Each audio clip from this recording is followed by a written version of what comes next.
Oh. At napapansin ko, mga kababayan, ngayon, sa panahon na ito, para bagang wala ng boses yung mga Pilipino. Oh. Wala na ring boses, pati itong mga ibang politiko. Wala na silang boses. Yung ibang politiko, sunod-sunuran na lang. Nagiging sunod-sunuran na lang sila kung so ano ang ikukumpas ng mga Panginoon nilang peke. Oh, mukhang lahat ng ito, lahat sila nilaamo na ng sistema. Diba? Oh, puro pangangamkam, puro panggigipit. Yun ang nakikita natin ngayon eh. Pero may balik naman yan. May ganti ang tadhana, sabi nga ni Attorney Sal Panelo. May ganti ang tadhana. Hindi naman mawari ni Attorney Panelo ang pananahimik ng ilang mga senador na hinahayaang masira ang imahe ng kanilang institusyon sa mga ginagawa ni Hontiveros. Wala na nga eh. Wala na silang mga boses. Wala na silang mga boses kasi kung ano ang gusto ng Panginoon, yun na nangyayari. Para saan pa magsalita sila? Pag nagsalita sila, lalo silang pag-iinitan din sila. Di ba? Ang hindi ko naman maintindihan dyan sa mga senador, huwag kayong magagalit ha. Alam niyo naman na mali yung ginagawa ng kasama niyong senador. Bakit naman yung iba sa inyo tahimik? Lalo na yung mga abogado dyan. Magsalita kayo. Ganyan po ang tunay na nangyayari sa ating bansa ngayon. Eto naman, kay Hontiveros naman to. Ang bilis natin tumalon ah. Huwag niyong sirain ang institution niyo by allowing a member violating the constitutional rights of a person. That of Pastor Apollo Kibuloy. Dapat to magsalita kayo.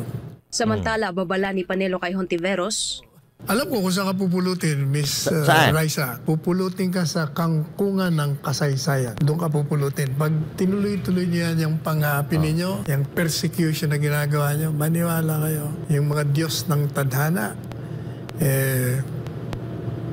naghihintay lang ng tamang panahon para kayo maparusahan. Di ba? Meron yan. So, ganyan lang nangyayari ngayon mga kababayan. Wala lang boses. Kasi kung ano yung inuutos siguro, kung sino nag-uutos na Panginoon nila, kung ano yung inuutos, yun talaga mangyayari. Parang lahat sila nagayuma na. Dahil kung ano sabihin ng kanilang Panginoon, yun ang gagawin nila. Di ba? Kahit alam nilang mali, tinotolerate. Ganyan ang tunay na kulto. Ganyan ang tunay na kulto mga kababayan. Na kahit mali, susundin mo. Yan ang tunay na kulto. Kultong sindikato. Diba? Hitting two birds in one stone eh. Diba? Kulto na sindikato pa. Kung ganito ang ginagawa ng mga mambabatas natin at ng mga ganid na politiko, huwag na tayong umasa na magkakaroon ng pagbabago yung ating minamahal na bansa. Diba? Wala tayong magagawa. Kasi sila yung hari. Wala tayong magagawa kundi maghintay kung kailan sila sisingilin ng tadhana at mawala sila sa istorya ng politika at mapalitan ng tunay na politiko na may malasakit at pagmamahal sa ating bayan. Tama yung sinabi ni Attorney Panelo eh. Ang mga politikong katulad ni Risa Hontiveros kasama na mga politikong walang paninindigan, mga politikong kurap, politikong ganid, dapat itinatapon sa kangkungan.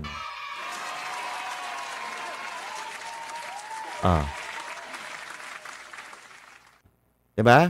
At alam na alam ko kung anong mga balak. Alam na alam ko kung anong mga balak ito po ni Hontiveros na tingin ko, kasabwat dito, pati mga ahas na nakatira dyan sa palasyo. Kasi sabi ni Pastor Apollo Kibuloy, natatandaan ko, may natanggap daw siyang impormasyon na isisequester yung kanyang mga ari-arian. Nakita nyo naman, yung mga ari-arian ni Pastor Kibuloy talaga namang matindi. Yung Kingdom of Jesus Christ. Diba? Yung The Kingdom lang, malupit. Diba? Tinalo pa nga yung tinalo pa yung dito sa Bulacan, yung sa Iglesia ni Cristo. Dito sa Iglesia ni Cristo, 40,000 lang ang capacity. Yung kay Pastor Apollo Kibuloy, 70,000 if I'm not mistaken ang capacity nun. So, mas malaki. Kaya naman, pag iinteresan talaga yan, mga kababayan. Mm. Kaya nga, 'di ba? May natanggap si Pastor Apollo Kibuloy na impormasyon na isi-sequester. Kaya naman ibinigay niya kay Tatay Digong yung pamamahala dito, 'di ba? Oh. At dito pa lang makikita mo na, mga kababayan, na hindi lang pagpapakulong kay Pastor Apollo Kibuloy ang gusto nila, kundi para kamkamin din ang mga ari-arian ng KOJC. Kasi may bago na naman silang script matapos na ibigay sa pamumuno o matapos gawing administrator si Pangulong Duterte, may bago na naman sila, mga kababayan. May bago na naman silang pakana na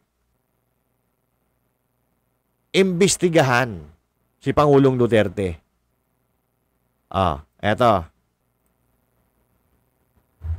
Inikayat ni House Deputy Minority Leader at Teachers Party List Representative Franz Castro ang Office of the Ombudsman na ilabas ang Statement of Assets, Liabilities and Net Worth o SALN ni dating Pangulong Rodrigo Duterte. Di ba? So kanino natin unang narinig ito na pagdududa, 'di ba, kay Risa Hontiveros? Si Risa Hontiveros ang nagsabi niyan noong the day after na ibigay or gawing administrator si Pangulong Duterte, nagsalita si Hontiveros, 'di ba? Nagsalita siya na medyo kaduda-duda kung bakit ganun-ganun na lang ibinigay ang pagiging administrador ni Pangulong Duterte doon sa ari-arian. So pinagdudahan na baka may kasabwat or magkasosyo itong dalawa. So ito na naman ang ano nila, na sinakyan na rin ni Castro na kamukha ni Nino Barsaga pag nagpakalbo. Tiyan. So, tuloy natin. Ito ay matapos italaga bilang administrator ng mga ari-arian ng Kingdom of Jesus Christ o KOJC ni Apollo Kibuloy ang dating presidente. Ayon sa kongresista, walang matinong accounting sa ilang bilyong confidential funds at intelligence funds. Anak ng tokwa yan, Inutusan na nga kayo dati, di ba, mga congressman, mga tanga ka ba, Castro? Tanga ka ba? Nagsabi na nga si Duterte, si PRRD, na imbestigahan nyo sila. Di ba? Di ba natatandaan, di mo natatandaan nyo na gigil ka nga kay Pangulong Duterte kasi napraning ka, nasabi mo ipapategi ka. Di ba sinabi ni Pangulong Duterte doon na imbestigahan nyo? Imbestigahan nyo yung mga confidential funds nila ng mga anak nila. Unahin nyo nga sila. Yun ang sabi, di ba? Unahin nyo sila pero isunod nyo ang mga sarili nyo. Bobo ka ba o talagang anga ka? Tapos ngayon sasabihin mo imbestigahan. Inoon pa nga sinabi ni Duterte na imbestigahan nyo sila. Wala naman kayo ginagawa kundi mag-ngak. Imbestigahan nyo na, tagal. Para may masabi lang na dumaan sa dating Pangulo. Kaya dapat silipin kung may money laundering arrangement ang dalawa. Apila nito sa Ombudsman, ilabas ang SALNs ng dating Pangulong Duterte kahit mula 2016 hanggang 2022. Yun na nga ang sinabi. Kahit nung mayor pa daw siya, imbestigahan nyo Tapos ngayon, gumaganyan-ganyan naman kayo. Puntahan nyo na doon o sa Ombudsman. Diba? Puntahan nyo na doon. Kunin nyo yung salin, ilabas nyo lahat ng ilalabas nyo. Pero, ilalabas nyo rin nyo sa inyo. Diba? Unahin nyo nga raw Unahin nyo ang mga Duterte sila, diba? Sabi ni Pangulong Duterte, unahin nyo kami. Kami ang imbestigahan nyo. Ba't di kayo umikilos? Ang dami nyong sat-sat. Diba? Tigil-tigilan nyo kami. Alam naman natin na magkakakampihan tsaka si Risa Hontiveros Diba? Iisa mga utak niyan. Magkasama yan dati sa Makabayan Black. Si Risa, Gabriela, diba? Bago yan maging senador, Gabriela muna yan, representative ng Gabriela. At ngayon, mga kababayan, kung ginagawa talaga mga bobo, mga tao, kung i-analyze mo yung pagkakasunod-sunod ng mga pangyayari, Hindi lang talaga pagpapakulong kay Pastor Kibuloy ang pakay nitong mga to, kundi maangkin yung mga ari-arian. And at the same time, mapabagsak ang mga Duterte. Pero, mukhang malabo nila magawa. Napakatalino ng mga abogado ni Kibuloy eh. At matalino, nang higit, si PRRD. Diba? Nagulat nga tayo nung biglang ginawang administrator si PRRD ng KOJC. Diba? Hindi natin inaasahan yun. Walang makakaisip nun. Pero nangyari. Matalino lang makakaisip nun. Oh. Diba? Kaya nga gigil na gigil sila dahil lagi silang naiisahan. Lumalabas silang katawa-tawa. Lagi silang naiisahan. Yan ang laging bukang bibig ni ni Risa Hontiveros. Minamak daw yung Senate, di ba? Minamak or pinagtatawanan ng kampo ni Pastor Kibuloy ang Senado. Kasalanan mo yan, Risa Hontiveros. Kung pinagtatawanan man ng Senado, kasalanan mo yan. Ikaw ang nagsimula eh. Di ba? Oh. Ang totoo, hindi talaga niya matanggap na pinagtatawanan sila ng taong bayan. Dahil pinaglalaroan lang sila ng mga abogado at kampo ni Pastor Kibuloy. Di ba? Now, kung pagtawanan man kayo dyan sa Senado, kasalanan nyo yan. Di ba? Kasalanan ng lahat yan dahil tinotolerate nyo yung kasinungalingan ni Hontiveros. Nagmumukha tuloy kayo ng mga tanga. Pinagmumukha kayong mga tanga ng abogado ni Pastor Kibuloy. At yun ang hindi matanggap ni Risa Hontiveros. Kaya nga, di ba, nung nagsalita siya ng isang araw, kinukonsensya niya yung mga senador na gano'n na lang ba tayo itrato nito? Pinaglalaroan na lang tayo? Di ba? Ano magagawa mo kung matatalino? Kung matatalino yung mga abogado ni Kibuloy. Di ba? At kayo hindi. Pero, ngayon, nanalo pa rin si Risa. Nanalo si Risa Hontiveros sa papel. Dahil lumabas yung warrant eh. Lumabas yung warrant na papel laban kay Pastor Kibuloy. Panalo siya sa papel. Pero, sa totoong buhay, talunan. Dahil alam nila mahihirapan sila na damputin si Pastor Kibuloy. Diba? Sa dami ng membro niyan, sa dami ng nagmamahal kay Pastor Apollo Kibuloy, mahihirapan talaga sila na damputin yan. Isama pa natin yung MNLF. Diba? Yung mga IP na nagmamahal kay Kibuloy. Isama pa natin yun. At hanggang ngayon nga, alam nyo ba, na hanggang ngayon, wala pang request ang Senado sa PNP na nagre-request ng tawag dito, assistance from PNP. Kasi nag-iisip din yan. Yan lalo na yan si Risa Hontiveros. Nag-iisip din yan, baka sakasakali magkakagulo at pag nagkagulo, masisisi yan.